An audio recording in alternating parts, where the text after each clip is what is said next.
അസ്സലാമു അലൈക്കും അൽഹംദുലില്ലാഹി അൽഹംദുലില്ലാഹി റബ്ബിൽ ആലമീൻ വസ്സലാത്തു വസ്സലാമു അലാ റസൂലിൽ അമീൻ വഅലാ ആലിഹി വസഹ്ബിഹി അജ്മഈൻ. ഒരു വീട്ടിലൊരാൾക്ക് രോഗം അല്ലെങ്കിൽ കുടുംബനാഥൻ്റെ മരണം, ഇതിലേതെങ്കിലും ഒന്ന് സംഭവിച്ചാൽ പിന്നെ ആ കുടുംബത്തിലുള്ളവരുടെ അവസ്ഥ ഇങ്ങനെ മാറി മാറി പോയിക്കൊണ്ടിരിക്കും. പെണ്ണുങ്ങൾക്ക് സുഖമില്ലാതെ ഒരു 15-16 ദിവസത്തോളായി ഇവിടെ ഫിസിയോതെറാപ്പി സെൻ്ററിൽ ഭാര്യയ്ക്ക് ചികിത്സ കിട്ടാൻ ഈ സ്ഥാപനത്തിൻ്റെ ആശ്രയം തേടി ഇവിടെ വന്ന് ഞാനും കുട്ടികളുമൊക്കെ അവിടെ കുറേ ദിവസങ്ങളായിട്ട് അവിടെ നിൽക്കണം. അപ്പോൾ അതിൻ്റെ ഒരു ആസ്വാദനം നമുക്ക് ആവശ്യം ഉണ്ടാവുമെന്ന് വിചാരിച്ച് തുടങ്ങിയൊന്നുമല്ലല്ലോ. പഠിച്ചവൻ്റെ പ്രതിഫലം കിട്ടും, ആർക്കെങ്കിലുമൊക്കെ ഇത് ഉപകാരപ്പെടും. അപ്പോൾ ഇതിൽ പണം മുടക്കുന്ന ആളുകൾക്കും ശരീരം ഒക്കെ അതുകൊണ്ട് അധ്വാനിക്കുന്ന ആൾക്കൊക്കെ നല്ല പ്രതിഫലം കിട്ടും, എല്ലാവർക്കും പരലോകത്തേക്ക് ഒരു മുതൽക്കൂട്ടാവും എന്നുള്ളൊരു പേര്. എനിക്കിപ്പോൾ അവിടെ എൻ്റെ പെണ്ണുങ്ങളെ കൊണ്ട് അഡ്മിറ്റ് ചെയ്യണമെന്ന് വിചാരിച്ചിട്ടൊന്നും അല്ല, അതങ്ങനെ ചിന്തയിലൊന്നുമില്ല, പക്ഷെ അതൊക്കെ വേണ്ടി വരും എന്നുള്ളതാണ് ഇപ്പോൾ പഠിച്ചത്. അപ്പോൾ അവിടെ നിൽക്കുമ്പോൾ പഠിച്ച സാധിച്ചിട്ട് വലിയൊരു അപകട നിലയല്ല എന്നുള്ളത് ഡോക്ടറും ഫിസിയോതെറാപ്പി എല്ലാവരും കൂടി ഇങ്ങനെ പറയണതുകൊണ്ട് ഒരു പ്രതീക്ഷയൊക്കെ ഉണ്ട്. ഏതായാലും നടക്കാൻ തുടങ്ങിയല്ലോ അൽഹംദുലില്ലാ. പിന്നെ അടുത്ത സ്റ്റെപ്പൊക്കെ ശരിയാവും എന്നുള്ളതാണ് പ്രതീക്ഷിക്കുന്നത്, പ്രാർത്ഥിക്കുന്നത് ഇൻഷാ അല്ലാഹ്. പക്ഷെ അവിടെ നിൽക്കേണ്ട ഇടയിൽ കണ്ട കുറേ അനുഭവങ്ങൾ. ഇപ്പം ഞാനവിടെ നിൽക്കുമ്പോൾ ഓരോ ആളുകൾ പള്ളിയിൽ വരുന്നതും ഫിസിയോതെറാപ്പിക്ക് വരുന്നതും അത് കഴിഞ്ഞ് ഒരു റൂമിലേക്ക് മടങ്ങുന്നതും ഒരു ഭക്ഷണം കഴിക്കാൻ പോണതും, പിന്നെ ആ ഒരു രോഗം വന്നപ്പോൾ ആ രോഗത്തിനോട് ബന്ധപ്പെട്ട് ആ രോഗീൻ്റെ ആളുകൾ ആ രോഗീൻ്റെ കൂടെ നിൽക്കുന്ന ചില അനുഭവങ്ങൾ ഞാനൊക്കെ മുമ്പ് അവിടെയുള്ള കാര്യങ്ങൾ മുസ്തഫാഷോടോ പാരിജനോടോ ഷൈൻസാനോടോ ഒക്കെ ചോദിച്ചിട്ട് മനസ്സിലാക്കും. പിന്നെ ഇവിടുന്ന് CCTV കണ്ട അവിടുത്തെ കാര്യങ്ങളൊക്കെ ഇത് മനസ്സിലാക്കലുണ്ട്. പക്ഷെ അവിടെ കിടന്നപ്പോഴാണ്, പിന്നെ ഞാനവിടെ കുറേ ദിവസം നിന്നപ്പോഴാണ് അവിടെ ഓരോ കാര്യങ്ങളും ഓരോ ആളുകളും അതിൽ പ്രായവ്യത്യാസം ഇല്ലാതെ ഒരു രോഗം മാറിക്കിട്ടാനുള്ള ആ പരിശ്രമം കണ്ട. അതിലിപ്പോൾ കണ്ട ഒന്ന്, ഒരു ചിലൊരു രോഗം വരുന്നതോടുകൂടി അല്ലെങ്കിൽ ആ ഒരു രോഗം അല്ലെങ്കിൽ ഒരു വീട്ടിലൊരു മരണം ഉണ്ടാകുന്നതോടുകൂടി രണ്ട് കാര്യമാണ് ഒരു മനുഷ്യൻ്റെ ഗതി മാറ്റുന്നതായിട്ട് ഞാൻ അവിടുന്ന് ചിന്തിച്ചു. ഒന്ന്, ഒരു കുടുംബത്തിൽ ഒരാൾക്ക് രോഗം വന്നാൽ ആ കുടുംബാംഗങ്ങളുടെ അവസ്ഥ, അല്ലെങ്കിൽ ഒരു കുടുംബത്തിൽ ഉത്തരവാദിത്തപ്പെട്ട ആ കുടുംബനാഥൻ്റെ വേർപാടിനോടനുബന്ധിച്ച് ആ ഭാര്യ മക്കൾ അനുഭവിക്കുന്ന വേദന. അവിടെ ഒന്ന് കണ്ടത്, ഇപ്പോൾ 16 വയസ്സായ ഒരു കുട്ടി ആക്സിഡൻറ്റ് പറ്റി. ആ കുട്ടീനെ അഡ്മിറ്റ് ചെയ്യാൻ വേണ്ടിയിട്ട് ചികിത്സ കിട്ടാൻ വേണ്ടിയിട്ട് അവിടെ വരുമ്പോൾ കണ്ണ് ചെമ്പി കിടക്കുന്ന ഒരു കുട്ടി, കാലനക്കണില്ല, കയ്യനക്കണില്ല, ഒരു ചലനം ഒന്നുമില്ലാതെ ശ്വാസത്തിൻ്റെ മിടിപ്പ് മാത്രം കാണുന്ന ഒരു കുട്ടി. നമ്മളെ സെൻറ്ററിൽ എങ്ങനെയാണ് ചികിത്സ കൊടുക്കുക? അപ്പോൾ ഡോക്ടറും സയൻസൊക്കെ പറഞ്ഞു നമുക്ക് അഡ്മിറ്റ് ചെയ്യാം, പഠിച്ചവനോട് പ്രാർത്ഥിക്കാം, ഇതല്ലാതെ വേറൊരു വഴി ഇതിനകത്തില്ല. ചികിത്സൻ്റെ ആസ്പത്രി ചെയ്യേണ്ട എല്ലാ സംഗതി കഴിഞ്ഞിട്ടുണ്ട്. ഇന്ന് നമ്മൾക്ക് ചെയ്യാൻ പറ്റുന്നത് കൃത്യമായ ഫിസിയോതെറാപ്പി ചെയ്തിട്ട് കഴിയുന്ന പരമാവധി പരിശ്രമിക്കാം. ആയിക്കോട്ടെ, അൽഹംദുലില്ലാ നമുക്കിപ്പോൾ ഇതിനുള്ള സൗകര്യങ്ങളൊക്കെ ഉണ്ടല്ലോ. ഓർക്ക് താല്പര്യം ഉണ്ടെങ്കിൽ നമ്മൾക്ക് എല്ലാ സൗകര്യം ചെയ്തു കൊടുക്കാൻ നടക്കട്ടെ എന്നും ചെയ്തു. പല ദിവസത്തോടൊക്കെ പോകുമ്പോഴും ആ കുട്ടീനെ കാണാൻ പോയ സമയത്ത് ആ കുട്ടീൻ്റെ കണ്ണ് നീക്കണമെന്ന് കാണാൻ വേണ്ടിയിട്ട്, കാലനക്കണമെന്ന് കാണാൻ വേണ്ടിയിട്ട് ആ കുട്ടീൻ്റെ ബാപ്പ ചുറ്റോടിയിട്ട് എപ്പോഴും നിന്നിട്ട് ഓരോ സെക്കൻഡ് ഒരു നല്ല പ്രതീക്ഷയോടെ, നേരത്തെ പറഞ്ഞതുപോലെ പ്രാർത്ഥന എന്തായാലും അവർ നടത്തുന്നുണ്ടാവും, പ്രതീക്ഷ കൈവിടാതെ ആ കുട്ടീൻ്റെ പിന്നാലെ നിൽക്കണം. ഒരു ദിവസം അവിടെ ചെന്നപ്പോൾ പറഞ്ഞു കണ്ണ് നീക്കുന്നുണ്ട്, കാലനക്കുന്നുണ്ട്. ഇപ്പോൾ വന്ന് ആ കുട്ടി ഇന്നലെ കഴിഞ്ഞ ആഴ്ചകളൊക്കെ പിടിച്ച് നടന്നു. ഇന്നലെ എനിക്ക് മൻസൂർ കാണിച്ചു തന്നു, ഈ കൂടെ രണ്ടാളപ്പുറത്ത് നിന്നിട്ട് ഒരാളപ്പുറത്ത് നിന്നിട്ട് ഇങ്ങനെ നടത്തിയിട്ട് ഏകദേശം ഒരു 10 മീറ്റർ ദൂരം ആ കുട്ടി ഇന്നലെ നടന്നു അല്ലേ. ആ കുട്ടി നടക്കുകയാണ്. അതിങ്ങനെ കണ്ടിട്ട് ആ കുട്ടീൻ്റെ വാപ്പ കൂടെ ഇങ്ങനെ ഒപ്പം നിന്ന് കൊടുക്കുകയാണ്. അപ്പോൾ ഞാനിത് മനസ്സിലാക്കിയെന്ന് വെച്ചാൽ ആ കുട്ടീൻ്റെ കണ്ണ് നീക്കണതൊന്ന് കാണാനുള്ള പ്രതീക്ഷയിലും പ്രാർത്ഥനയിലും ആ അമ്മയും ബാപ്പയും, ആ കുട്ടി ഒന്ന് സംസാരിച്ച് കിട്ടിയെങ്കിൽ എത്ര നന്നായിരുന്നില്ല. ഇതിൽ ആ സംസാരം കിട്ടാൻ വേണ്ടി മുഖത്ത് കുറ്റം നോക്കേണ്ട ഒരു വാപ്പ അമ്മ. ഫിസിയോതെറാപ്പി സെൻ്ററിൽ ചെന്നാൽ ഒരു ചെറിയൊരു കുട്ടീനെ, ഒരു 5-3 വയസ്സായ കുട്ടീനോട് എങ്ങനെ കൊഞ്ചി കുഴഞ്ഞ് കളിച്ച് സംസാരിക്കണോ അതുപോലെ ആ കുട്ടീൻ്റെ ഒരു സംസാരം ഒന്നിന് കിട്ടാൻ, ആ കുട്ടീനെ നോക്കി കിട്ടാൻ ഇങ്ങനെ പാടുപെടുന്ന ഒരു മനുഷ്യനെ അന്ന് കണ്ടിനെ. ഇപ്പം കഴിഞ്ഞ ദിവസം ചെന്നപ്പോൾ വീൽചെയറിലിരുന്ന് സംസാരിക്കേണ്ട കൂട്ടത്തിൽ എന്നെ അറിയോ, മുസ്തഫാഷ പേര് പറഞ്ഞു, എന്നെ അറിയിച്ചില്ല. അപ്പോൾ ഞാൻ മുസ്തഫാഷ വാപ്പയാണ്. അപ്പോൾ ഞാൻ അവനോട് അത് കുറച്ച് അധികമായി പോയി, എനിക്ക് അതിനകത്തോളം വയസ്സില്ലല്ലോ, ഞാൻ ചെറുപ്പക്കാരനാണ് തന്നെ, എത്ര വയസ്സായി ചോദിച്ചപ്പോൾ ഇതൊക്കെ ആ കുട്ടിയാണ് ചോദിക്കുന്നത്. അപ്പോൾ ഞാൻ പറഞ്ഞു എനിക്കൊരു 60 വയസ്സായിരുന്നു. 60 വയസ്സ് ചെറുപ്പമല്ലല്ലോ, 50 വയസ്സാണ് ചെറുപ്പം എന്ന് ആ കുട്ടീൻ്റെ ഭാഷയിൽ ഒരു 16 വയസ്സുകാരൻ്റെ ചുരുക്കില്ലെങ്കിലും ഒരു പറഞ്ഞ് 2, 3 അല്ലെങ്കിൽ 4 വയസ്സ് സംസാരം പഠിക്കുന്ന ഒരു കുട്ടി പറഞ്ഞൊപ്പിക്കുന്നത് പോലെ കാര്യങ്ങൾ വ്യക്തമായിട്ട് നമുക്ക് മനസ്സിലായി. 50 വയസ്സാണ് ചെറുപ്പക്കാരൻ, നിങ്ങൾക്ക് 60 ആയിട്ടുണ്ടല്ലോ. അപ്പോൾ ഇങ്ങനെ കുറേ തമാശകളൊക്കെ പറഞ്ഞ് എല്ലാ ദിവസവും ഇപ്പോൾ സുബൈക്ക് കിടക്കുക കുട്ടി പള്ളിയിൽ നിന്നും ഓരോ ദിവസം ജമാഅത്തിന് ആ വാപ്പ കുട്ടീനെ കൊണ്ടുവരികയാണ്. സത്യത്തിൽ ആ വാപ്പാൻ്റെ വിദേശയാത്ര നിന്നു. വിദേശത്ത് നിന്ന് വന്നതല്ലേ, ഇനിയിപ്പോൾ വിദേശത്ത് നിന്ന് വന്നതാണ്, മടങ്ങിപ്പോയില്ല. ഒരേ ഒരു പ്രതീക്ഷ, ഈ കുട്ടി ഒന്ന് സംസാരിച്ച് കിട്ടണം. അല്ലെങ്കില്ല കുട്ടീൻ്റെ സംസാരം ഏറെക്കുറായി തുടങ്ങി. ഒന്ന് നടന്നു കിട്ടണം. ആ കുട്ടീൻ്റെ ആവശ്യങ്ങളെങ്കിൽ ആ കുട്ടി സ്വയം നടത്തി കൊണ്ടുപോകുന്ന സാഹചര്യം ഉണ്ടാകണം. ഭയങ്കര പ്രതീക്ഷയിലാണ് അവർ, നിരന്തര പ്രാർത്ഥന. അല്ലെങ്കില്ല അള്ളാഹുവിൻ്റെ അപാരമായ ഇടപെടലുകൊണ്ട് നമ്മളെ ആ സെൻറ്ററിലെ കഠിനമായ പരിശ്രമം അവരെല്ലാവരും പ്രാർത്ഥന കാരണം ഇന്ന് ഒരേ ഒരു ലക്ഷ്യമുള്ളൂ അവർക്ക്. ആ കുട്ടി ഒന്ന് സംസാരിച്ച് നല്ലവണ്ണം സംസാരിക്കണം, നടക്കണം. ഓനവൻ്റെ കാര്യങ്ങൾ നടത്തി തുടങ്ങിയാൽ ആ വാപ്പക്ക് പുറത്ത്. ആ വാപ്പ അധ്വാനിച്ച് കൊണ്ടുവന്ന് കുട്ടീനെ നോക്കാനുള്ള വാപ്പ കുട്ടീൻ്റെ ഓരോ അനക്കവും, അതായത് ഒരു 2, 3 വയസ്സ് അല്ലെങ്കിൽ 1 വയസ്സിൻ്റെ താഴെയുള്ള കുട്ടികളെ അമ്മ എങ്ങനെ പരിചരിക്കണോ അതിലേറെ കാരുണ്യത്തിലും കൃപയിൽ ആ കുട്ടീനെ താലോലിച്ച് കൊണ്ടുവന്നിട്ടുള്ളൊരു വാപ്പാൻ്റെ ഒരു മാനസികാവസ്ഥ. ഇനി നമ്മളൊക്കെ 16 വയസ്സ് നമ്മൾ കുട്ടിയിൽ നമ്മൾ എന്താ പ്രതീക്ഷിക്കുക? അപ്പോൾ ആ വാപ്പാൻ്റെ മൊത്തം ടൈം ടേബിളാണ് തെറ്റാണ്. ഒരു കുടുംബത്തിൻ്റെ ഭാര്യ അവിടെ വന്ന് നിൽക്കുകയാണ്. ഓന് ഇന്നലെ ഭക്ഷണം കഴിക്കും, വെള്ളിയാഴ്ച ഉച്ചയ്ക്ക് ഭക്ഷണം കഴിക്കുന്ന സമയത്ത് ഓൻ്റെ ഒരു സഹോദരിൻ്റെ ചോറ് വാരി കൊടുക്കുന്ന സമയത്തൊക്കെ ആ വാപ്പ അപ്പുറത്ത് മറ്റുള്ളവർക്ക് ഭക്ഷണം വിളമ്പി കൊടുക്കണം, ഇമ്മ അപ്പുറത്ത് നിൽക്കണം, ഈ പെൺകുട്ടി ഈ ആങ്ങൾക്ക് ഭക്ഷണം വാരി കൊടുക്കണം. അപ്പോൾ ഒരു കുടുംബത്തിൻ്റെ ഗതി മാറുന്നൊരവസ്ഥ. ഞാൻ പറഞ്ഞു, ഞാൻ എൻ്റെ വീട്ടിൽ സമാധാനമായിട്ട് കിടക്കണോടത്തുനിന്ന് ഞാനിപ്പോൾ 10-16 ദിവസമായിട്ട് രാത്രി കിടന്നുറങ്ങേണ്ടത് ഫിസിയോതെറാപ്പി സെൻ്ററിലാണ്. പ്രശ്നം സഹിച്ചിട്ട് അവിടെ എല്ലാ സൗകര്യം. പക്ഷേ അതിനെ ചോദിച്ചാൽ എങ്ങനെയുണ്ട് അവിടുത്തെ ജീവിതം? ഞാൻ വളരെ ജീവിതത്തിൽ ഒരുപാട് പാഠം പഠിച്ചു. മുമ്പൊക്കെ നിങ്ങളുടെ അടുത്ത് കിട്ടുന്ന വിവരങ്ങളും എപ്പോഴും വന്ന് കാണുന്നതുള്ളൂ. എന്താണ് ഫിസിയോതെറാപ്പി സെൻറ്റർ എന്നുള്ള ജീവിതത്തിൽ അതിൻ്റെ എല്ലാ ഭാഗവും ഞാൻ ഇപ്പോൾ പഠിച്ചു എന്നുള്ളത് ഇപ്പോൾ ഇങ്ങോട്ട് പോരുമ്പോൾ ഞാൻ ഷാൻഷോട് പറഞ്ഞു. ഇപ്പോൾ ആ കുട്ടീൻ്റെ സംസാരം, ആ കുട്ടീൻ്റെ നടത്തം, ആ കുട്ടി ഒന്ന് സ്വന്തം കാര്യങ്ങളായി കിട്ടുന്നത് വരെ ആ കുടുംബത്തിൻ്റെ അവസ്ഥ. ഇവിടെയാണ് നമ്മളൊക്കെ പഠിച്ച റബ്ബ് നമ്മൾക്ക് തന്ന അനുഗ്രഹത്തെപ്പറ്റി ഒരുപാട് ചിന്തിക്കേണ്ടതും ആ കിട്ടിയ അനുഗ്രഹങ്ങൾക്ക് വേണ്ടിയിട്ട് പഠിച്ച റബ്ബിനോട് ശുക്ർ. കാരണം നമ്മളെ സമയം എങ്ങോട്ടാണ് പിന്നെ പോകുന്നത് നമ്മളല്ല പിന്നെ തീരുമാനിക്കേണ്ടത്. മറ്റൊരു സഹോദരന് അവിടെ പരിചയപ്പെട്ട് മറ്റൊരു സംസ്ഥാനത്ത് നല്ല ജോലി ചെയ്തുകൊണ്ട് ടൗണിലൂടെ യാത്ര ചെയ്ത് ഒരു ടൗണിലേക്ക് ഭക്ഷണം കഴിക്കാൻ വേണ്ടി ഒരു ഹോട്ടലിലേക്ക് ഇറങ്ങിപ്പോയപ്പോൾ വാഹനം വന്നിടിച്ച് നട്ടലിന് ക്ഷതം പറ്റി, ഡിവൈഡർ മേൽ തള്ളിയിട്ട് അവസാനം ആസ്പത്രിയിലെത്തി. ഏതൊക്കെ അള്ളാഹുവിൻ്റെ ഇടപെടലുണ്ടായി. വലിയ അപകടം, മരണം അല്ലാത്ത രംഗങ്ങളൊക്കെ അരൻ്റെ കീഴ്പോട്ട് തളർന്നുപോയി. സർജറി ചെയ്ത് സർജറിയൊക്കെ കഴിഞ്ഞപ്പോൾ അരൻ്റെ കീഴ്പോട്ട് തളർന്നുപോയി. ആ ഒരു സഹോദരനെ നോക്കാൻ വേണ്ടിയിട്ട് 10-30 വയസ്സായി നല്ലൊരു ചെറുപ്പക്കാരനെ നോക്കാൻ വേണ്ടിയിട്ട് ഒരു 25 വയസ്സായ ഒരു അനുജൻ 24 മണിക്കൂർ എന്ന് പറഞ്ഞ രീതിയിൽ ജ്യേഷ്ഠനെ പള്ളിക്ക് കുരുട്ടി കൊണ്ടുവരുന്നു, മെഷീനിൽ കയറ്റി കൊടുക്കണം, പള്ളിയിൽ ഊതുണ്ടാക്കാൻ കൊണ്ടുപോകണം, നിസ്കരിപ്പിക്കണം. അത് കഴിഞ്ഞിട്ട് ഫിസിയോതെറാപ്പി കഴിഞ്ഞ് മടങ്ങി കൊണ്ടുപോകണം. ഇഞ്ച് ഒരു ഏട്ടന് എങ്ങനെയെങ്കിലും ഒന്ന് കാല് പൊന്തി സ്വന്തം നടന്നിട്ടില്ല. ഇപ്പോൾ ഈ നടക്കണ എന്താ പറയുക, കാലി പറ, ആ ഒരു ഉപകരണം ഫിറ്റ് ചെയ്തിട്ട് ആ ജ്യേഷ്ഠനെ ഇങ്ങനെ ഒരു 30 വയസ്സായ ഒരു ജ്യേഷ്ഠനെ ഒരു 25 വയസ്സായ അനുജൻ ഇങ്ങനെ കൊണ്ടിടക്കുകയാണ്. 30 വയസ്സായുള്ളൊരു മനുഷ്യൻ്റെ ആരോഗ്യ പന്തേക്കാരുടെ സ്ഥിതി, ആ ഒരു മനുഷ്യൻ്റെ 25 വയസ്സായ ഒരു അനുജൻ ഇങ്ങനെ കൊണ്ടെടുക്കുകയാണ്. വേറെ ഒരു വസ്തു ആ കുട്ടിക്ക് ചിന്തയില്ല. ഒരു നല്ല ബാങ്ക് കൊടുക്കുന്ന സമയത്ത് അവിടെ ഇമാം വെക്കാൻ്റെ സമയത്തോ ഇമാം വെക്കും. അത് കഴിഞ്ഞ് ഏത് സമയത്തും ജ്യേഷ്ഠനെ നിഴൽ പോലെ ഒപ്പത്തിനൊപ്പം നിൽക്കുന്ന ഒരു അനുജൻ. ഒരു കുടുംബത്തിൽ ആലോചിക്കേണ്ട ഒരു ഉമ്മാൻ്റെയും ബാപ്പാൻ്റെയും 30-25 വയസ്സായ 2 മക്കളുണ്ടെങ്കിൽ ആ കുടുംബത്തിൻ്റെ പ്രതീക്ഷ, നമുക്കുള്ള പ്രതീക്ഷ നമ്മളെ മക്കളാണ്.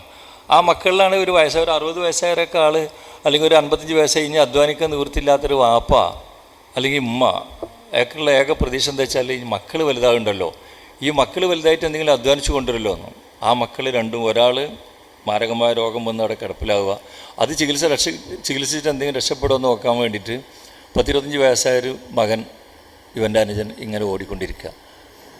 അപ്പോൾ ആ അനുജനിലുണ്ടായ കുറേ ആളുകൾക്ക് ഉണ്ടാകുന്ന ഒരു മാതൃകയായി തോന്നി. 25 വയസ്സായ ഒരു കുട്ടിയൊക്കൊന്നും അത്ര പക്വതൊന്നും ഞാൻ കാണില്ല സാധാരണഗതിയിൽ. പക്ഷെ ഒരു ജ്യേഷ്ഠനെ നോക്കുന്ന കാര്യത്തിൽ അമിതമായ സംസാരങ്ങളോ വെപ്രാളോ ഒന്നുമില്ലാതെ വളരെ നല്ല രീതിയിലൊരു ജ്യേഷ്ഠനെ പരിചരിച്ചുകൊണ്ടിരിക്കണ ഒരു കുട്ടി. പക്ഷെ അതിൽ ആ കുടുംബത്തിൻ്റെ ടൈം ടേബിൾ മൊത്തം മാറി, പ്രതീക്ഷ മൊത്തം മാറി. ഇനിയുള്ള ഏക പ്രതീക്ഷ എന്താണെന്ന് ചോദിച്ചാൽ ഈ ജ്യേഷ്ഠനൊന്ന് നടന്നു കിട്ടണം. ആ ജ്യേഷ്ഠനൊരു കുട്ടി ഉണ്ടെന്ന് തോന്നുന്നുണ്ട്. പലപ്പോഴും ഈ കുട്ടീനൊന്ന് ലാളിക്കാൻ വേണ്ടിയിട്ട് ഈ വീൽ ചെയറിൽ ഇരുത്തി കൊടുക്കുകയാണ്. അങ്ങനെ വാപ്പ വീൽ ചെയറിൽ ഉരുളുമ്പോൾ ആ കുട്ടിയും വീൽ ചെയറിൽ ഇരുന്നിട്ട് മടിയിലിരുന്നിട്ട് ഇങ്ങനെ കൈ നന്നായിട്ട് വർക്ക് ചെയ്യുന്നുണ്ട്. അതുകൊണ്ട് ഈ കുട്ടീനെ പിടിച്ച് ഈ അനുജനെ ഉന്തി കൊണ്ടുപോകുന്ന ഒരു രംഗം.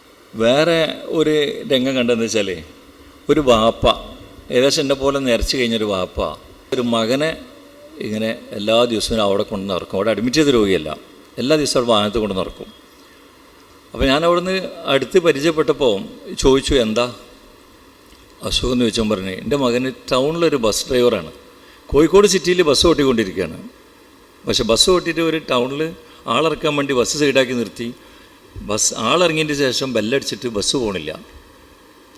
ബസ്സിലെ ജീവനക്കാർ വന്നിട്ട് ചോദിച്ചു അല്ല വണ്ടി പോകണ്ടേന്ന്. കാലനങ്ങണില്ല, കാലുകൾ അനങ്ങാതെ സ്റ്റെയറിങ്ങും പിടിച്ചിരിക്കുന്ന ഒരു മനുഷ്യൻ.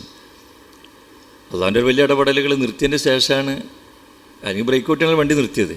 കാലനങ്ങാതെ നിന്ന് നിസ്സായ നിൽക്കണ ആ മനുഷ്യനെ മാറ്റി നിർത്തി വേറെ ആരോ വന്ന് വണ്ടി സൈഡാക്കി യാത്രക്കാരൊക്കെ വിട്ട് ആശുപത്രി പോയി നോക്കി. ഒരുപാട് ടെസ്റ്റുകൾ സ്കാനിങ്ങളൊക്കെ നടത്തി. MRI റിപ്പോർട്ട് വന്നപ്പോൾ ബ്രെയിൻ ട്യൂമറിൻ്റെ അങ്ങേയറ്റ അവസ്ഥയിലെത്തിയിട്ടാണ് അത് കാലിക്ക് ബാധിച്ച് കാലിക്ക് പോകണ എല്ലാ മെസ്സേജും നിന്ന് കാലിൻ്റെ സ്വാധീനം നഷ്ടപ്പെട്ടു. അടിയന്തരമായിട്ട് മേജർ സർജറി ചെയ്യണം, തല തുറക്കണം. തലവെട്ടിയെടുത്ത് ഇവിടെ വെച്ചെന്ന് തോന്നുന്നു. തലൻ്റെ ഒരു ഭാഗം എടുത്ത് വയറ്റിൽ വെച്ചു, അത് പിന്നെ എടുത്തിട്ട് അങ്ങോട്ട് തന്നെ വെച്ചു. ഇപ്പോൾ നടക്കാൻ തുടങ്ങി, പക്ഷേ ഒരു കയ്യും കാലും സ്വാധീനമില്ല. അതൊന്ന് രക്ഷപ്പെടാൻ വേണ്ടിയിട്ടാണ് നമ്മൾ സെൻറ്ററിൽ വന്നത്. അപ്പം 10-60 വയസ്സായ ഒരു വാപ്പ 30 വയസ്സ് 35 വയസ്സായ ഒരു മകനെ എന്നും രാവിലെ കൊണ്ടുവരികയാണ്. എന്തെങ്കിലും എൻ്റെ മകൻ്റെ കൈയൊന്ന് പൊന്തി കിട്ടും. കോഴിക്കോട് അങ്ങാടിയിൽ ടൗണിൽ ബസ് ഓട്ടിച്ചിന് ഒരു മനുഷ്യൻ ഒരു നിർത്തിയ ബസ് എടുക്കാൻ കഴിയാതെ കാലനക്കാൻ കഴിയാതെ ആ സീറ്റിൽ നിന്ന് മാറ്റിയിരുത്തി ആസ്പത്രിയിലെത്തി. പിന്നെ കാണുന്നത് ആസ്പത്രികളെ കയറി ഇറങ്ങി. ഇനി ഫിസിയോതെറാപ്പി അല്ലാതെ വേറെ പരിഹാരമൊന്നും ഇല്ലയെന്ന് വന്നു. ഇനി കൈയൊന്ന് പൊന്തണം, കാലൊന്ന് പൊന്തണം, കൃത്യമായിട്ടൊന്ന് നടന്നു കിട്ടണം. അതിന് വേണ്ടിയിട്ട് വാപ്പ ഇന്ന് രാവിലെ കൊണ്ടുവരും. വൈകുന്നേരമാകുമ്പോൾ വേറെ വണ്ടിയൊന്ന് വാപ്പ കയറി ആ കുട്ടീനെ കയറ്റി കൊണ്ടുപോകും. ഓരോ സമയത്ത് ഈ 35ഓളം വയസ്സായി നല്ല ചെറുപ്പക്കാരനെ അവിടെ ഫിസിയോതെറാപ്പി കഴിഞ്ഞ് പള്ളിയിൽ കൊണ്ടുനിരുത്തി നിസ്കരിപ്പിക്കാൻ വേണ്ടി ആ വാപ്പ വിടുന്ന പാട്, ഒതുണ്ടാക്കാൻ വേണ്ടിയിട്ട് ആ വാപ്പ കൊണ്ടുപോകുന്ന രംഗങ്ങൾ. അത് കഴിഞ്ഞ് തിരിച്ചു കൊണ്ടുപോകുമ്പോൾ ഇഞ്ചിക്ക് 35 വയസ്സായ മകൻ വികാതെക്കാൻ വേണ്ടിയിട്ട് 60ഓളം വയസ്സായൊരു വാപ്പ, നിരച്ചൊരു വാപ്പ ഓരോ ദിവസം ആ വാപ്പാൻ്റെ ആ കുടുംബത്തിൻ്റെ ടൈം ടേബിൾ മൊത്തം തെറ്റാണ്. വാപ്പാൻ്റെ ഏർപ്പാണ്ട് പോകാൻ വയ്യ. ഈ വീട്ടിൽ നിന്ന് കിട്ടുന്ന ഈ ചെറുപ്പക്കാരൻ്റെ അധ്വാനം നിന്ന് ഭാര്യ 3 മക്കളുണ്ട്. ഈ വാപ്പാൻ്റെ ഏക പ്രതീക്ഷ ഈ മകനൊന്ന് നടന്നു കിട്ടണം. എന്താ ഇപ്പോൾ ഉള്ളത്? ഓടുന്ന ഒരു ടെസ്റ്റുകളോ അതല്ലെങ്കിൽ വേറെ അതിന് മുമ്പ് ഒരു സൂചനകളോ ഒന്നും വരാതെ അങ്ങനെ ഒരു അസുഖം ഉണ്ടെങ്കിൽ ബസ് ഓട്ടുള്ളൂ. കോഴിക്കോട് ടൗണിൽ ആ ബസ് ഓട്ടുന്ന മനുഷ്യനാണ് കാല് ചവിട്ടി നിർത്തിയ വണ്ടി രണ്ടാമത് ബ്രേക്ക് ഔട്ട് ക്ലച്ച് മാറ്റി വണ്ടി സ്റ്റാർട്ട് ചെയ്യാൻ പറ്റാത്ത രീതിയിൽ ഇറക്കി കൊണ്ടുപോയിട്ട് പിന്നെ എത്തിപ്പെടുന്നത് നമ്മൾ സെൻറ്ററിലാണ്. ആ വാപ്പാൻ്റെ പ്രതീക്ഷ. അപ്പം നിങ്ങൾ ആലോചിക്കണേ, നമ്മളൊക്കെ ഇത് ഇങ്ങനെയുള്ള കുറേ ആളുകളെ വേറെ പഠിച്ചോ സൃഷ്ടിച്ചതല്ലല്ലോ. നമ്മളൊക്കെ ഓടുന്നത് പോലെ നമ്മളൊക്കെ വാഹനങ്ങൾ ഓട്ടുന്നുണ്ട്. അപ്പോൾ ഇതേപോലെ വാഹനം ഓട്ടി അല്ലെങ്കിൽ ഉപജീവനത്തിൻ്റെ വഴി കയ്യും കാലൊക്കെ ഉപയോഗിച്ച് ഉപജീവനം നടത്തുന്ന നമ്മളെ സംബന്ധിച്ചിടത്തോളം അവസാനം നല്ലൊരു പ്രതീക്ഷ ഉണ്ട് ആ കുടുംബത്തിന്. കുറേയൊക്കെ പുരോഗതി ഉണ്ട്, അൽഹംദുലില്ലാ അല്ലേ? കുറേ പുരോഗതി. ആ വാപ്പാക്ക് നല്ല പ്രതീക്ഷ ഉണ്ട്, ഈ മകൻ നല്ല പ്രതീക്ഷ ഉണ്ട്, സംസാരിക്കുന്നതിന് വലിയ കുഴപ്പമൊന്നുമില്ല. അപ്പോൾ ഇങ്ങനെ പ്രയാസപ്പെടുന്ന ഒരു 30-35 വയസ്സായൊരു മകനും ആ മകനെ നോക്കണ ഒരു വാപ്പാനെ. നേരത്തെ പറഞ്ഞത് 35 വയസ്സായ ഒരു ജ്യേഷ്ഠനെ നോക്കണ 10-25 വയസ്സായ ചെറുപ്പക്കാരൻ. അവിടെ ഇങ്ങനെ കാണും വേറൊരു ചെറുപ്പക്കാരനും അവിടെ ഇങ്ങനെ കാണും. അതൊരു ചെറുപ്പക്കാരി പെൺകുട്ടി ഏത് സമയത്ത് ഒരു 10-25 വയസ്സക്കാർ പെൺകുട്ടി ഒരു നല്ലൊരു ചെറുപ്പക്കാരൻ അങ്ങനെ ഉരുട്ടിക്കൊണ്ടുവരും. കുട്ടികളൊന്നും കാണുന്നില്ല. അപ്പോൾ ഞാനത് കുറച്ച് ചോദിച്ച് മനസ്സിലാക്കി. കല്യാണം നടക്കുന്നതിന് മുന്നെയാണ് ഇവന് പരിക്ക് പറ്റി തളർന്നുപോയി. പക്ഷെ വീണ്ടും പിന്നെ കുറച്ച് പുരോഗതി ഉണ്ടായപ്പോൾ കല്യാണം കഴിഞ്ഞു. പക്ഷെ നല്ല ഒരു പെൺകുട്ടിയാണ്. ഈ ഭർത്താവിൻ്റെ കയ്യും കാലിൻ്റെ സ്വാധീനം കിട്ടുമെന്ന് വിചാരിച്ചിട്ട് എന്നും കൊണ്ടുവരും. വേറൊരു കുട്ടീനെ കണ്ടു. ഒരു കുട്ടിയുണ്ട്, ആ ചെറുപ്പക്കാരന് 5 വയസ്സായൊരു കുട്ടിയുണ്ട്, ഭാര്യയുണ്ട്. അധ്വാനത്തിൻ്റെ ഇടയിൽ പരിക്ക് പറ്റി നെട്ടലിന് ശതം പറ്റി. അവിടെ ഇങ്ങനെ കണ്ട് നോക്കിക്കുമ്പോൾ കാണുന്ന ഒരു എന്താ വെച്ചാൽ ഈ 5 വയസ്സായ കുട്ടി 10-35 വയസ്സായ ഒരു അച്ഛനെ ഉരുട്ടി ഇങ്ങനെ കൊണ്ടുപോകും.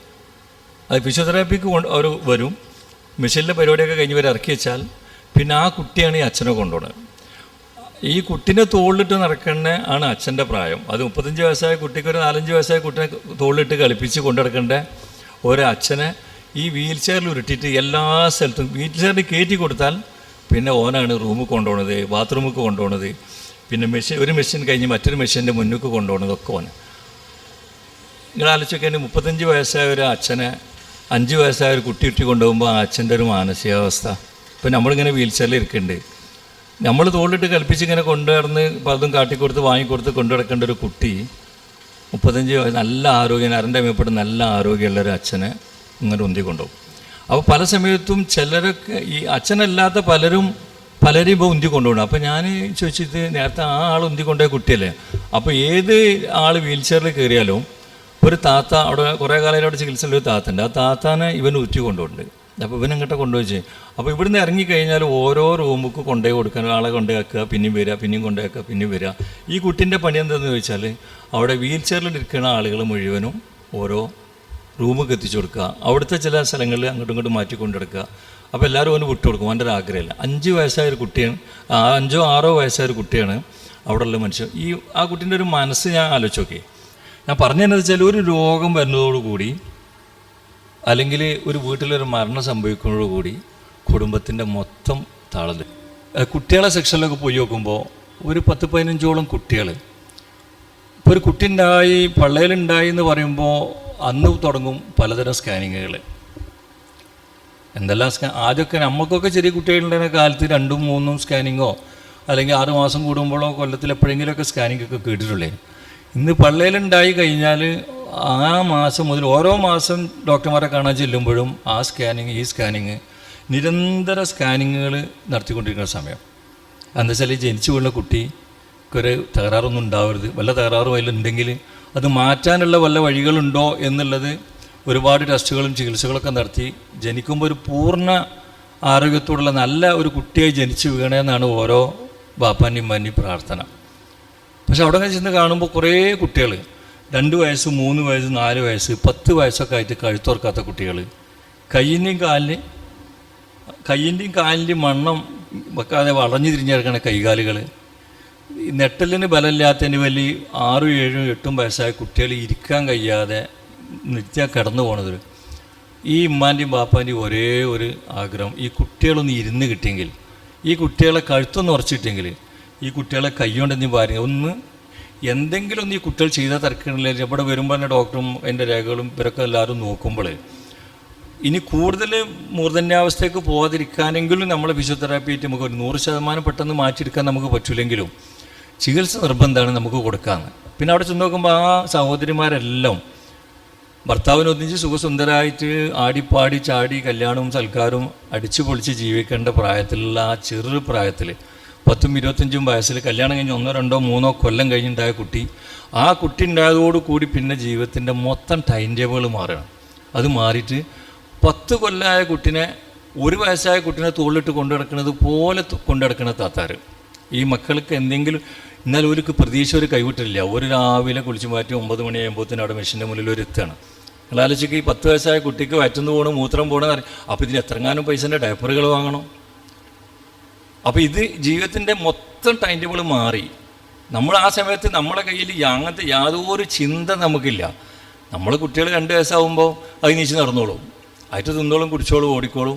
5 വയസ്സാകുമ്പോൾ അതിനെ ഘട്ടത്തിലുണ്ടാവും, 6 വയസ്സാകുമ്പോൾ വേറെ ഘട്ടം, 10 വയസ്സാകുമ്പോൾ ആവും, 15 വയസ്സാകുമ്പോൾ ഓരോ ഘട്ടത്തിൽ നമ്മളെ മക്കളായിക്കോളും. നമ്മളെ ചിന്ത മുഴുവൻ അങ്ങോട്ട് മാറുമ്പോൾ ഈ രക്ഷിതാക്കളെ സംബന്ധിച്ചിടത്തോളം ഈ കുട്ടികൾ ഒന്നെങ്ങനെയെങ്കിലും ഓരോ ആഗ്രഹം ഇപ്പം കുറച്ചുകൂടി ഇപ്പുറത്ത് പോയി നോക്കുകയാണെങ്കിൽ അതിൻ്റെ ആ സ്പീച്ച് തെറാപ്പി സെക്ഷനിൽ പോയി നോക്കുമ്പോൾ നമ്മൾ 2 വയസ്സായ കുട്ടി സംസാരിച്ചോ, കുട്ടി ചിരിച്ചോ, അമ്മ വിളിച്ചോ, ഉപ്പാന്ന് വിളിച്ചോ എന്നൊക്കെ ചോദിച്ച് നമ്മൾ നിൽക്കുന്നിടത്തുനിന്ന് 5 വയസ്സായാലും 8 വയസ്സായാലും കുട്ടി ഇമ്മാന്ന് വിളിക്കണില്ല, എപ്പാന്ന് വിളിക്കണില്ല, കുട്ടിക്ക് സംസാരിക്കാൻ കഴിയുന്നില്ല.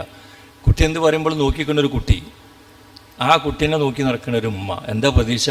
അവിടെ ചുണ്ടു പിടിച്ചിട്ടും പല രീതിയിലും അവിടെ ഓരോ പല ചികിത്സാ സംവിധാനങ്ങൾ കണ്ടു. എങ്ങനെയെങ്കിലും കുട്ടി ഒന്ന് ഉമ്മാന്ന് വിളിച്ചു കിട്ടണം, ഉപ്പാന്ന് വിളിച്ചു കിട്ടണം, ഒന്ന് സംസാരിച്ച് കിട്ടണം. ഇതിന് വേണ്ടിയിട്ട് ജീവിതം നീക്കി വെച്ച ഒരുപാട് ഉമ്മമാരും ബാപ്പമാരും. കുട്ടി ഉമ്മാന്ന് വിളിച്ചിട്ടണം, ബാപ്പാന്ന് വിളിച്ചിടണം, ഒന്ന് വർത്തമാനം പറഞ്ഞിട്ടണം. നമ്മളൊക്കെ കുട്ടികളോ? അപ്പോൾ ഞാൻ ഇതൊക്കെ പറഞ്ഞതെന്താ വെച്ചാൽ നമ്മളൊക്കെ പഠിച്ച റബ്ബ് വെറുതെ അയച്ചു വിട്ടുകയാണ്. നമ്മളെ കയ്യിൽ നമ്മളെ കുട്ടികളുണ്ട്, നമുക്ക് ആരോഗ്യമുണ്ട്, നമ്മളെ മക്കളെ നേരിക്കിടക്കണം, നമ്മളെ ഭാര്യ നമ്മളെ കൊണ്ട് കുടുങ്ങിയിട്ടില്ല, ഭാര്യനെ കൊണ്ട് നമുക്ക് വലിയ ബുദ്ധിമുട്ടുണ്ടായിട്ടില്ല. നമുക്ക് സത്യം പറഞ്ഞാൽ അള്ളാഹു തന്ന അനുഗ്രഹങ്ങൾ വളരെ വളരെ കൂടുതലാണെന്ന് തോന്നിയപ്പോൾ ഞാൻ അങ്ങനെ ആലോചിക്കും. പഠിച്ചോണ്ട് എൻ്റെ 5-6 കുട്ടികളും 6 കുട്ടികളൊക്കെ ഇങ്ങനെ ആടിച്ചാടി നടക്കുന്നുണ്ട്. അവിടെ ജീവിതത്തിൽ കുട്ടികളൊന്ന് നടന്ന് കിട്ടാൻ കഴിയാത്ത, കാല് പൊന്താത്ത, കൈ പൊന്താത്ത, കണ്ണ് നീക്കാത്ത, മുഖത്തിൻ്റെ വൈകൃതമുള്ള രൂപമുള്ള ആൾക്ക് ഇങ്ങനെ പല ആളുകളും. ഇതിപ്പോൾ നമ്മളൊരു സെൻറ്ററിൽ വന്ന് നമ്മൾ കാണുന്നത്, നമ്മളല്ലാത്ത എത്ര സ്ഥാപനങ്ങൾ ഇവിടെ ഉണ്ട്. ഓരോ സ്ഥലങ്ങളിൽ ചെന്ന് നോക്കിയാലും അതിനെ ചുറ്റിപ്പറ്റി പ്രയാസം അനുഭവിച്ചുകൊണ്ട് ഉള്ളുരുകിത്തീരുന്ന ഒരുപാട് മനുഷ്യന്മാരുണ്ട്. പിന്നെ സുലാസം പറഞ്ഞൊരു ഹദീസിൽ അദീബിന് ഹാത്തിനുള്ള ഉദ്ധരിക്കുകയാണ്, നിങ്ങൾ ഒരാളും തന്നെ അവൻ്റെയും അവൻ്റെ റബ്ബിൻ്റെയും ഇടയിൽ ഒരു അഭിഭാഷകനാകട്ടെ, മറവുണ്ടാവുന്ന ഏതെങ്കിലും മറയാകട്ടെ, ഒന്നുമില്ലാതെ അവൻ്റെ റബ്ബ് അവനോട് സംസാരിക്കാതിരിക്കുകയില്ല. അപ്പോൾ അവൻ വലത്തോട്ട് നോക്കും, താൻ മുമ്പ് ചെയ്തു വെച്ചതല്ലാതെ അവനൊന്നും കാണുകയില്ല. തൻ്റെ ഇടത്തോട്ട് നോക്കും, മുൻ ചെയ്തു വെച്ചതല്ലാതെ കാണുകയില്ല. മുന്നോട്ട് നോക്കും, അപ്പോൾ തൻ്റെ മുഖത്തിന് നേരെ നരകമല്ലാതെ മറ്റൊന്നും കാണുകയില്ല. അതുകൊണ്ട് നിങ്ങൾ ഒരു കാരക്കപ്പൊളി ധർമ്മം ചെയ്തുകൊണ്ടെങ്കിലും നരകത്തെ സൂക്ഷിച്ചു കൊള്ളുക. ബുഖാരി, മുസ്ലിം. അപ്പോൾ അതിന് ശേഷം മറ്റൊരു ഹദീസ് പറഞ്ഞു, ഇബ്നു വസ്സല്ലാഹു ഉദ്ധരിക്കുകയാണ്, അന്നത്തെ ദിവസം ജഹന്നം കൊണ്ടുവരപ്പെടും. അതിന് 70,000 കടിഞ്ഞാണുണ്ടായിരിക്കും. ഓരോ കടിഞ്ഞാണൊന്നിനും 70,000 മലക്കുകളും ഉണ്ടായിരിക്കും. അവർ അത് വലിച്ച് കൊണ്ടുവരുന്നതാണ്. മുസ്ലിം.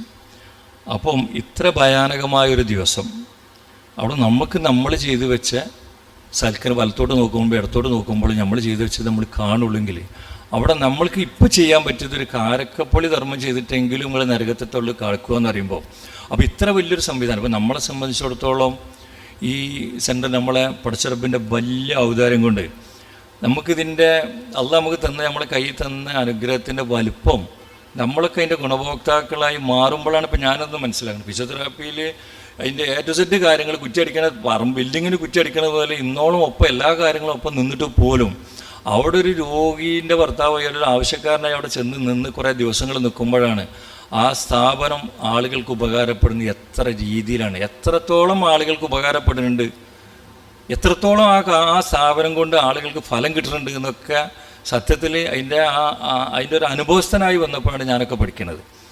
അപ്പോൾ എത്ര ഉപകാരം ചെയ്യാൻ പറ്റിയ അവസരങ്ങൾ നമ്മളെ മുന്നിൽ കടന്നുപോകുന്നുണ്ട്. അപ്പോൾ അതുകൊണ്ട് ഈ ഒരു സംവിധാനം ഉപയോഗപ്പെടുത്തിക്കൊണ്ട് നമ്മൾ കൃത്യമായ രീതിയിൽ പഠിച്ചവനോട് ഈ കാരക്കപ്പൊളിയൊന്നും എല്ലാം നമുക്ക് ചെയ്യാൻ പറ്റുക. നമുക്ക് ഒരുപാട് നന്മകൾ അവിടെ ചെയ്യാൻ പറ്റും, ഇവിടെ ചെയ്യാൻ പറ്റും. ഇപ്പോൾ ഈ കഴിഞ്ഞ ആഴ്ചയിൽ ഒരുപാട് മനുഷ്യന്മാരാണ് കഴിഞ്ഞ ഞായറാഴ്ച മുമ്പത്തെ ഞായറാഴ്ച വന്നത്. ഈ കഴിഞ്ഞ ഞായറാഴ്ച വന്ന ഒരു പെൺകുട്ടി, ഒരു 10-22 വയസ്സ് തോന്നുന്ന ഒരു ചെറുപ്പക്കാരെ പെൺകുട്ടി, കല്യാണം കഴിഞ്ഞതിൻ്റെ വാപ്പയാണെന്ന് പറഞ്ഞു. സംസാരത്തിൽ ആ കുട്ടി മേശപ്പുറത്ത് കൈ വെച്ചിട്ട് പറഞ്ഞു, എൻ്റെ വാപ്പിച്ച് എന്നെ ഒരുപാട് പ്രയാസപ്പെട്ട് വലുതാക്കി പഠിപ്പിച്ച് കല്യാണം കഴിച്ചു, ഞാൻ സുഖമായിട്ട് ജീവിക്കുന്നുണ്ട്. വാപ്പിച്ചിക്ക് കിഡ്നി പോയിട്ടുണ്ട്, ഒരു നിർവാഹമില്ല, വാടക വീട്ടിലാണ് താമസിക്കുന്നത്, എന്തെങ്കിലും എൻ്റെ വാപ്പിച്ചിക്ക് ചെയ്തു കൊടുക്കണമെന്ന് പറഞ്ഞുകൊണ്ട് കരഞ്ഞപ്പോൾ മേശപ്പുറത്ത് കൈയ്യണ്ട് വെച്ചു. അവനെ മോളെ സാറില്ല, നമുക്ക് നോക്കാം, സമാധാനപ്പെടുന്നൊക്കെ പറഞ്ഞ് പിന്നെ തൽക്കാലം വാപ്പാൻ്റെ കയ്യിൽ കുറേ പൈസ ഒക്കെ കൊടുത്ത് ഞങ്ങളാ വീട്ടിൽ ചെന്ന് നോക്കി. ആ വീട്ടിൽ ചെന്നപ്പോൾ അവർ പറഞ്ഞു, ഞങ്ങൾ തെക്കൻ ജില്ലയിൽ നിന്ന് ഇങ്ങോട്ട് താമസമാക്കിയിട്ട് 40 കൊല്ലമായി. ഇവിടുത്തെ ഈ മല്ലിലാണ് ഉമ്മാനെ മറവ് ചെയ്തത്. ജ്യേഷ്ഠനും കുടുംബക്കാരെല്ലാവരും ഞങ്ങൾ ഒന്നിച്ച് പോകുന്നതാണ് 40 കൊല്ലം. ഞാൻ പോരുമ്പോൾ ഞാൻ ചെറിയ കുട്ടിയാണ്, 10 വയസ്സായിട്ടുള്ളൂ. ഇപ്പോൾ ഒരു മനുഷ്യനെ ആശ്രയിക്കാതെ ഇത്ര കാലം നന്നായിട്ട് അധ്വാനിച്ച് ജീവിച്ചു. ഇപ്പോൾ 1.5 കൊല്ലമായി കിഡ്നി പോയി, അധ്വാനിക്കാൻ വയ്യാതായി. ആദ്യത്തെ പണി വാടക കൊടുക്കാൻ കഴിയാതെ വീട്ടിൽ നിന്ന് ഇറങ്ങേണ്ടി വന്നു. ഒരാളും വാടക വീട് തരുന്നില്ല. എന്താണെന്ന് ചോദിച്ചാൽ അധ്വാനിച്ചുകൊണ്ടൊരാൾക്ക് പണിയില്ല, അപ്പോൾ വാടക കൊടുക്കാൻ കഴിയില്ല. ഇപ്പോൾ കഴിഞ്ഞ ദിവസവും ഒരു ഓർഫനിലെ സഹോദരി ഗൾഫിൽ നിന്ന് ഭർത്താവ് സംസാരിച്ചു കൊണ്ടിരിക്കുന്ന ഭാര്യ 3 മാസം മുമ്പ് സംസാരിച്ചു കൊണ്ടിരിക്കേണ്ട ഇടയിൽ എനിക്ക് വീഡിയോ കോളൊന്ന് വേണം, കുട്ടികളൊന്ന് കാണണം. കുട്ടികളെ കാണാൻ നമ്മുടെ ബാങ്ക് കൊടുക്കേണ്ടെങ്കിൽ ഞാൻ നിസ്കരിച്ചിട്ട് എന്നെ വിളിക്കാം. ആയിക്കോട്ടെ എന്താ പറയുക, നിസ്കരിച്ച് കഴിഞ്ഞ ശേഷം ഫോൺ ഇറങ്ങി എടുക്കുന്നില്ല, എത്രയും എടുക്കുന്നില്ല. പിന്നെ കുറേ കഴിഞ്ഞിട്ട് ഭർത്താവ് ഐസിയുലാണ്, കുറച്ച് ഭർത്താവ് മരിച്ചുപോയി. കഴിഞ്ഞ ഈ കൊല്ലക്കാലം 3 കുട്ടികളും ഇവരും അവിടെ വിദേശത്ത് ഭർത്താവിൻ്റെ കൂടെയാണ്. അവിടുന്ന് പോകുന്നതിന് ശേഷം ഒരു കുട്ടി ഉണ്ടായി. ആ കുട്ടി 4 മാസം ആയിട്ടുള്ളൂ. അത്യാവശ്യം തരില്ലാത്തൊരു വീട്. പക്ഷേ ആ സഹോദരി പുറത്തിറങ്ങിയിട്ടില്ല. ആങ്ങളവിടെ വന്നു, പേര് രജിസ്റ്റർ ചെയ്തു. കഴിഞ്ഞ ദിവസം ഞാനും എൻ്റെ മോനും മോളും ഇവിടെ ചെന്ന് അപ്പോൾ ഇതേലല്ലേ ഞാനും മോനും പുറത്തുനിന്ന് മകളെ അത്തുപോയി ഇന്ന് സംസാരിച്ച് ആയിക്കോട്ടെ നമുക്കൊരു മാസത്തിലൊരു പൈസ തരാം, വിഷമിക്കേണ്ട പ്രശ്നം തീരുമാനമാക്കി തന്നെ നല്ല വർത്താനൊക്കെ അവരോട് പറയാൻ പറഞ്ഞേ. കുറേ മോള് വന്നിട്ടുണ്ടായിരുന്നു, ഇപ്പം ഇതാ ഇന്നലെ കഴിഞ്ഞിന് പനൊന്ന് ഇങ്ങോട്ട് വരാൻ പറ്റുമോ? അങ്ങനെ ആ സഹോദരി ചെറിയ കുട്ടീനെ പിടിച്ചിട്ട് ആ വാതുക്കൊടിക്ക് വരുന്ന രംഗങ്ങളുണ്ട്. കുറച്ച് മുന്നേ ഭർത്താവ് ഒന്നിച്ച് ഗൾഫിൽ താമസിച്ച ഒരു കുടുംബം ഒരു നിർവാഹം ഉണ്ടെന്നുണ്ടെങ്കിൽ ഇത്തിരി എപ്പോഴും ഒരു കുട്ടീനെ പിടിച്ചാണ്ട് ആ വാതുക്കൊടിയിൽ വന്നിട്ട് നിൽക്കുന്നത്. ഞാൻ പറഞ്ഞത് ഇതിൻ്റെ മോളാണ്, ഇതിൻ്റെ മോനാണ്, ഞാനാണ്, എൻ്റെ പേര് ഇന്നതാണ്, നിങ്ങളെ വിഷമിക്കാണ്ട് നമ്മൾ ബിസ്മിൽ നിങ്ങളെ പേര് വെച്ചതോളും. അപ്പം ഒക്കത്തിലൊരു കുട്ടി, അതിൻ്റെ മേലൊരു കുട്ടി, അതിൻ്റെ മേലൊരു കുട്ടി, മൂത്ത കുട്ടി 10ാം ക്ലാസ്സിൽ എത്തുന്നുള്ളൂ. 4 കുട്ടികളും പിടിച്ചിട്ട് ഒരു തൊഴിൽ ഈ സമൂഹത്തിൽ നമ്മൾ ഓതിപ്പോണ ആയത്തുകളും നമ്മൾ വായിച്ചു പോണ ഖുർആൻ അർത്ഥങ്ങളൊക്കെ ഉണ്ടെങ്കിൽ ഒരു മഹലിലൊരു മനുഷ്യനെ മറവ് ചെയ്യുമ്പോൾ 10, 500, 600 ആളുകൾ 10, 400 ആളുകളൊക്കെ മയ്യത്തേണ്ടി ഇറങ്ങിപ്പോരുന്ന സമയത്ത് പക്ഷേ ഇവിടെ ഈ മനുഷ്യൻ കുടുംബനാഥനെ പോലെ ഇവിടെ അധ്വാനിച്ചുകൊണ്ട് ഒന്നിനത്രം വന്നു. ഇപ്പം ഞാൻ മരിച്ചു പോവാണെങ്കിൽ ഇപ്പം എനിക്ക് ബേജാറില്ല, ഒന്നിൻ്റെ മക്കളൊക്കെ വലുതായിട്ടുണ്ട്, അവിടെ പട്ടിണി ഉണ്ടാവില്ല എന്ന് നിങ്ങൾക്ക് മനസ്സിലാക്കാം. പക്ഷേ ഒരു 10 വയസ്സിൻ്റെ താഴെ ഒരു കുട്ടികൾ ഉള്ളൊരു വാപ്പ മരിച്ചു പോകുമ്പോൾ ഈ സമൂഹത്തിൽ എന്താ ഈ പള്ളിയിൽ നിന്ന് ഓതിയേ? ഈ പള്ളിയിൽ നിന്ന് ഓതിപ്പോണ അന്നും തലേന്നും ഓരോ ദിവസങ്ങളും ഓതിപ്പോണ ആയത്തുകളിലൊക്കെ യത്തീമിനെ പറ്റിയിട്ടും മിസ്കീനെ പറ്റിയിട്ടും കഷ്ടപ്പെടുന്നതിനെ പറ്റി പറയുന്നുണ്ടല്ലോ. പക്ഷെ ആ മല്ലിൽ മറവ് ചെയ്തപ്പോൾ ആ മറവ് ചെയ്ത് പോയതിന് ശേഷം അവിടെ 3 4 കുട്ടികളുണ്ട്, അവിടെ വിധവ ഒരു സഹോദരി ഉണ്ട്. അവിടെ സംരക്ഷിക്കേണ്ട ബാധ്യത ഞങ്ങൾക്കുണ്ട് എന്നുണ്ടെങ്കിൽ ഈ പാലക്കാട് ഇപ്പോൾ ഈ മക്കളോട് ചോദിച്ചാൽ അറിയാം, വേക്കലല്ലേ മക്കളെ നിങ്ങളെ കാണുമ്പോൾ പറയണേൽ സങ്കടമുണ്ട്. പാലക്കാട് ജില്ലയിൽ നിന്ന് ഇങ്ങോട്ട് വരേണ്ടി വരില്ലല്ലോ, വരുമോ? വൈക്കടവിൻ്റെ ഭാഗത്ത് മലയോര പ്രദേശത്ത് നിന്ന് ഗൂഡല്ലൂരിൻ്റെ ഭാഗത്ത് ഇങ്ങോട്ട് വരേണ്ടി വരില്ലല്ലോ. അവരാരും പത്തനംതിട്ടയിലും തിരുവല്ലയിലും ഏതെങ്കിലും സമുദായക്കാർ താമസിക്കുന്നിടത്ത് എല്ലാവരും ഒരു താമസിക്കണം. മുസ്ലിങ്ങൾ തിങ്ങിപ്പാർക്കണ മഹലുകൾ, ആ മഹലിൽ നിന്നാണ് അവരിങ്ങോട്ട് കടന്നു വരുന്നത്. ആ മക്കൾ ഒരു നേരം നോട്ട് കിട്ടാൻ, ഒരു നേരം ഭക്ഷണം കിട്ടാൻ, ഒരു നേരം വസ്ത്രം കിട്ടാൻ. അപ്പം നമ്മളെ സംബന്ധിച്ച് നമ്മളെ ബാധ്യത വളരെ കൂടുതലാണ്, നമ്മൾ ഉത്തരവാദിത്വം കൂടുതലാണ്. നമ്മൾ ഓരോ ഏരിയയിലും ഓരോ മഹലിലും ഓരോ മനുഷ്യന്മാരും ഒരു മനുഷ്യൻ മറവ് ചെയ്യപ്പെട്ടാൽ ആ വീട്ടിൽ പോയി നോക്കാനുള്ളൊരു ധാർമ്മികത അവിടെ നടക്കുന്ന മനുഷ്യന്മാർക്കുണ്ട്. അവിടെ ഭാര്യ ഇദ്ദേഹമാണെങ്കിൽ സ്വന്തം മക്കളെ ഭാര്യനെ കൂട്ടി പോയാൽ ആ വീട്ടിലെ വേദന പഠിക്കാനൊരു സംവിധാനം ഉണ്ടാണ്. അത് ഖുർആനാണ് പഠിക്കേണ്ടത്. അല്ല, ഖുർആൻ മനോഹരമായി ഓതി പോകുന്നിടത്തിൻ്റെ ചോട്ടിലും പട്ടിണി കിടക്കുന്ന ഒരു മനുഷ്യന്മാരുണ്ട് എന്നുണ്ടെങ്കിൽ പിന്നെ ഇതിൻ്റെ തലം മാറിപ്പോകും. ഒരുപാട് അപകടത്തിൽ നമ്മളൊന്ന് ചാടും. പഠിച്ചവനെ നമ്മൾ ഈ ഒരുമിച്ച് കൂടി ഒരു സ്വീകാര്യ സൽക്കരമായി സ്വീകരിക്കട്ടെ. പഠിച്ചവന് ഭൂമിയിൽ ആവശ്യക്കാരുള്ളിടത്തോളം കാലം മനുഷ്യൻ്റെ പ്രശ്നങ്ങളോടൊപ്പം നടന്ന് ആ പ്രശ്നങ്ങൾ പരിഹരിച്ചു കൊടുക്കുക. അല്ല തൗഫീക്ക് നമുക്ക് തന്ന് അനുഗ്രഹിക്കട്ടെ.